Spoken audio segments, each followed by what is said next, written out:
For University of Illinois Extension, I'm Todd Gleason. Wednesday, the Farm Service Agency released a new set of numbers. While these are preliminary figures of acreage and crops, they do offer a hint of things to come in future official USDA estimates. First, it's really important to understand these numbers are raw and come with no explanation. They're simply a monthly dump of the aggregated acreage figures reported to FSA by those participating in federal farm programs. Participation requires farmers to report the numbers of planted, failed, and prevented plant acres of each program crop. These numbers are updated by FSA from August to January. When University of Illinois agricultural economist Daryl Good explains how the raw numbers make their way into the official USDA reports. NASS, who is the official estimator of planted acres of the major crops, bases their estimates on surveys of producers with their final estimate based on a very large agricultural survey in December.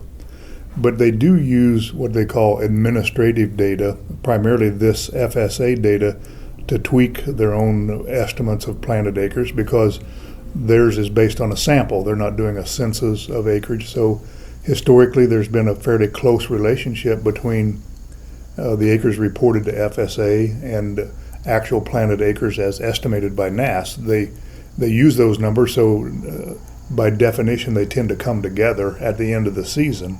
Remember, that's not until January, so it makes reading too much into the latest FSA numbers difficult, but it does offer what Daryl Good calls hints as to what changes might be coming. USDA NASS will incorporate the FSA figures into the October 9 crop production report. However, they will be from an updated set of FSA figures that the public won't actually see until October 14. At this juncture, I think there's a tendency to try to read too much into what the FSA reports are saying in terms of trying to anticipate how NASS may change its final acres.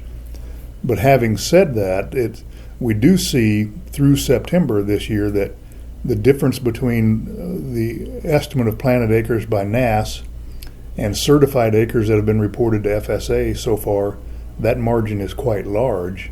And whether it narrows considerably in October or not is the question. If it doesn't, then there may be a bit of a clue there that NASS will have to lower its estimate of planted acres of soybeans this year. But again, that's just a clue. You're trying to read out of the data, and we'll see in October whether that happens or not.